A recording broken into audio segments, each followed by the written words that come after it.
And that, Yes, that's the forward. okay. To the whole creation. Because the whole idea is that you can have,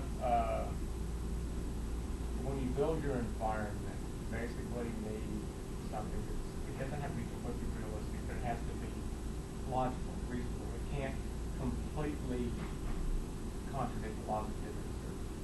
And internally consistent. Yeah, it's internally consistent. So Well, people who play what I did was create like, the basic rules. This is how these things work. If you use them, like if you move, you just randomly pick play the times. It's funny because it's easy to start with. I think cut out a piece of paper, break an eggshell or whatever like that. And then just randomly move them around. Okay, where they hit the mount change. Where they come apart, here's the big truck. Blah blah blah blah. And you can make a really consistent world based off that alone. Start with it. And then I go into biome. But I don't know if I do a real good like the evolution of the system, how these systems evolve over time, like how much oxygen in the environment, how much algae affects the oxygen. Where he did touch on Whenever that. you run into the question, what do I actually need to run a game? Yeah, that's something where like some systems, especially when we've got huge chunks of can behind them. Okay, yeah, this is great, but what do I need to actually sit down and run a game or build a world or something like that? Right. If I don't need it, if the player doesn't need that or CK doesn't need it, is that going through your head when you're doing the editing? In the editing, it is. Davis pretty much wrote everything that he does. And when he does, like if you read Sheepdog, is one of the better ones. If you read any of Davis's modules, there's a lot of material, background material there that's not actually in the module. A whole bunch of stuff. But when you get into his world, the Enzea campaign, which we've wanted to do for a long time, it's almost not marketable because it's very cumbersome. The only take like G-Bug. devotee. Yeah, I mean it is crazy nuts. Hey man, it is crazy nuts with like Mac and I love playing in Insane, but where's that one you cross the line, you're dead, you die, the gods destroy you, the gods are real. They're not fake type things. Anyway, that was so it's very, very detailed. So there's a lot of that of Davis in it, but when I'm editing it, I am trying to kind of piece it, and that's kind of the hard thing about the CKG, because some of it, you've been gaming a long time, you just do not have it, but I got to take that habit and make sure it's in the text, and that's where I'm getting kind of what I got it earlier. I'm curious when we finally get this thing out, am I going to have forgotten, or is Davis and Casey or whoever going to have forgotten stuff we take for granted? It's really a new player can. They don't have any point of reference. I mean, I run this game with youngsters. There's no point of reference. Some of them, Ben's been playing a little longer, but they don't know what the heck they're doing. It's just running around killing stuff. This is cool. So yeah, we're trying to get that in there. For the environment, it's always created. The idea behind it is creating a logical system. You're not going to have palm trees in Alaska or something like that. But the best although part, you do have tropical Arctic environments.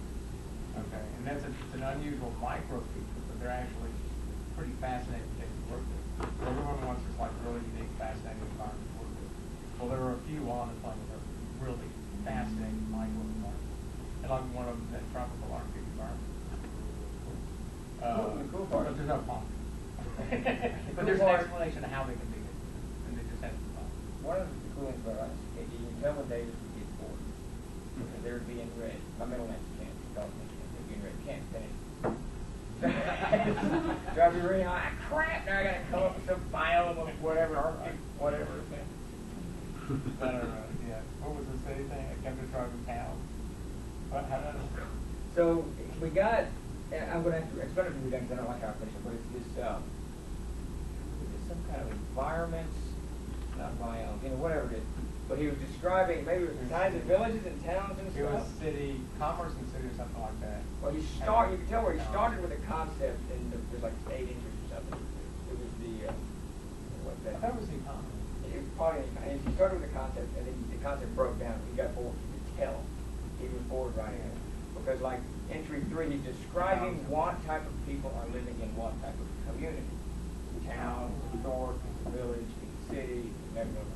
Like by town, he's like, everybody plague-ridden, dying of the plague. And then the next is merchants all have plague, give everybody plague, everybody's dying of the plague. And then murderers and prostitutes have plague, spreading plague for everybody. Good sweet Lord, what am I supposed to do with that? Delete. Yeah, exactly. Rewrite. I don't actually like how that section turned out. We're going back and make that again. Any other questions? It's coming. It's Will still be hardback, right? I hope so. Yes, it'll be hard.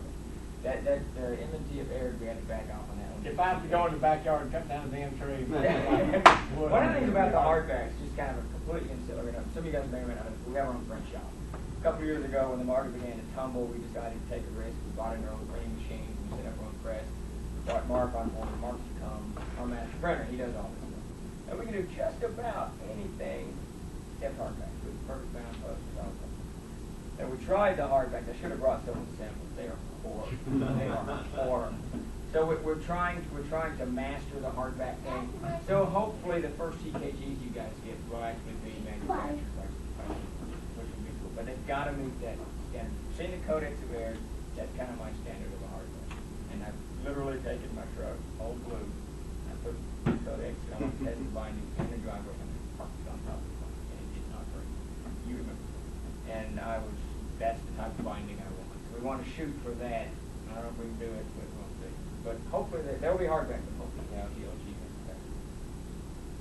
Me and James. So we'll see. Since I forgot when we we built that new print shop. And We've got to make room for the case binder. no, well, there's no room for the case binder, but we actually forgot to make room for Mark's desk. So we got everything set in there, and we brought the computer in. It's set on the back of the cutter. Well, it's on the cutter. It's on the back of the cutter. The keyboard's kind of at an angle. It's just messed up. It's this big old 1955 cutter. You got to see this thing. It weighs like 5,000 tons. It's about right at about a ton. Yeah, a ton. You're glad to know that I fixed the new ones. You remember that conversation last year? It's all fixed. We got carrying capacity of the CKGs. All right, well, any other questions, anything on the CKG? Well, I know as a newbie to your game, I've enjoyed this weekend, but when I run games, what are you talking about? The backstory? You go to talk about setting up the worlds, oh, that's what I thrive on. Yeah, and I'll spend months weeks doing that, and then it's like 2 days before the game, oh, I got to put a campaign together. You know? I got to do an actual adventure. What's that about? So when you talk about the CKG, I'm excited about that. Well, that's one of the things. I think it was hammered home to me when Todd and I were working on the world. It's really about the setting. The adventures can be cool, but you really got to capture them in the world they're in. They got to believe. This is really. Well, I do like the rule set. I mean, it's. I mean, I sat down yesterday afternoon. We got here right after 1. Played through a game, then I played in your game, and I mean, I put a character together in 5 minutes. And I mean, it's that simple. And I come from 3rd, 4th edition D&D, and you try to introduce somebody to that game, and you go to dragging. I've got a backpack that's walking like this, and they're intimidated by it. Well, I don't want, so. I love really, this. really, in case of what you're saying right there is, I have pretty long-standing House of Crusade game. This is my playtest group. I spring horrible things out of these boards. They're used to 3rd edition level up every 6 adventures, something like that.